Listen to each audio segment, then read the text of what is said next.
Let me go across now to Bhim Army Chief Chandrasekhar Azad, who's joining us here on the show. Chandrasekhar ji, पहले आपकी प्रतिक्रिया जानना चाहूंगी आज के इस वर्डिक्ट पर।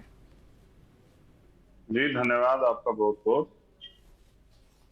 और प्रतिक्रिया ये है कि 5 स्वर्ण जाति के जजों ने ये तय किया कि जो स्वर्ण जाति को 10% आरक्षण मिलता आ रहा है वो मिलना चाहिए नहीं मिलना चाहिए। 3 ने कहा मिलना चाहिए, 1 ने कहा कि मिलना तो चाहिए, लेकिन क्योंकि गरीबों को आर्थिक आधार पे तो एक SC ST OBC को मिलना चाहिए। 2 जजों का ये मानना था और अंत में फैसला आया कि 3-2 की बहुमत से जो याचिका थी उसको खारिज किया था, EWS रहेगी।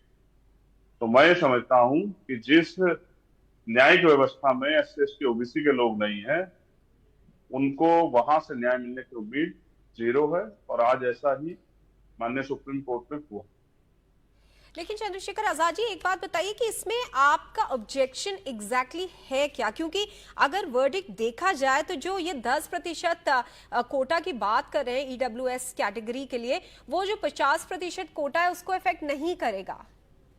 बिल्कुल सहमत हूँ, लेकिन क्या कॉन्स्टिट्यूशन में, क्योंकि न्याय व्यवस्था की जिम्मेदारी है कॉन्स्टिट्यूशन का एक्सप्लेनेशन करना, तो क्या संविधान में आरक्षण की व्यवस्था आर्थिक आधार पे है?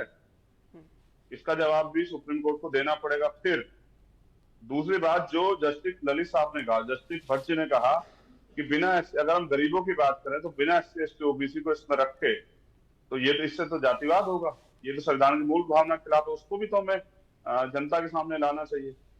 फिर बड़ी बात यह है कि आरक्षण है क्यों? आरक्षण इसलिए है कि जिन समाजों का प्रतिनिधित्व नहीं है उनको मुख्य धारा में लाने के लिए और डाइवर्सिटी रखने के लिए आरक्षण की व्यवस्था है। तो आप मुझे बस ये बताएं, क्या स्वर्ण जाति के लोगों का क्या प्रतिनिधित्व भारत की किसी व्यवस्था में, किसी भी संस्था में कम है? तो जब हम आधार रिपोर्ट देखेंगे तो पता लगेगा कि कम नहीं है, ज्यादा। हम जिस 10% की बात कर रहे हैं, तो अगर हम जातीय जनगणना कराएं तो पता लगेगा कि आबादी कार्य मूल से 15% है स्वर्ण जाति के लोगों की। तो चंद्रशेखर आजाद जी, इसका क्या हल है? क्या आप चाहते हैं कि जो 10% से सोशली बैकवर्ड को एक्सक्लूड किया गया है, अगर उनको भी इंक्लूड कर लिया जाए तो आप सहमत होंगे इस 10% कोटा से? मैं बस एक तरफ आपका ध्यान आकर्षित करना चाहता हूँ जी। एक जज है JB पार्डीवाला, जो गुजरात हाईकोर्ट से आए हैं सुप्रीम कोर्ट में। 2015 का उनका एक ऑर्डर था जिसमें उन्होंने लिखा आरक्षण और करप्शन ने भारत को बर्बाद कर दिया है। जो आरक्षण के इतने विरोधी हैं, जिन पर महाभियोग के लिए 58 सांसदों ने साइन किया हो, फिर उनको अपना फैसला पलटना पड़ा हो, जिनको यही नहीं पता कि आरक्षण 10 साल के लिए है या संविधान की मूल भावना में है। अगर ऐसे जज बैठ के फैसला देंगे तो अंतिम फैसला ऐसा ही आना है। EWS पूर्ण रूप से गलत है।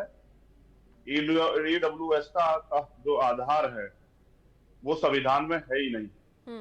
मेरा विरोध है कि संविधान का वायलेशन हुआ है, इसलिए मैं ये बात कर रहा हूँ। और रही बात जो आप मुझसे सवाल पूछा आपने मुझे कि इसका मैं किस चीज से सहमत हूँ, मैं इस चीज से सहमत होता हूँ कि भारत में जातीय जनगणना होकर ये पता लगे कि किस समाज के पास, किस जाति के पास कितने रिसोर्स हैं, कितनी उसकी भागीदारी है, उसके बाद सभी लोगों को बराबरी की हिस्सेदारी देश में मिले।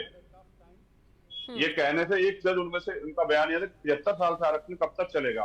तो जब तक इस देश में जातिवाद रहेगा, जब तक इस देश में कॉलेजियम सिस्टम बना के SC ST OBC माइनॉरिटी के लोग घुसने से रोका जाएगा, जब तक all India judicial service commission नहीं बनेगा, जब तक जातिवाद नहीं खत्म होगा, भेदभाव नहीं खत्म होगा, जब लोग भूख के कारण भूखे पेट सोएंगे, जब बिना छत के सोएंगे, तब तक, जब तक भारत में मूल सुविधा किसी व्यक्ति को नहीं मिलती, तब तक आरक्षण रहना चाहिए। और आरक्षण मिलना ही है तो सबको मिले आबादी के आधार पे, क्योंकि जब देश बटा है, जब देश आजाद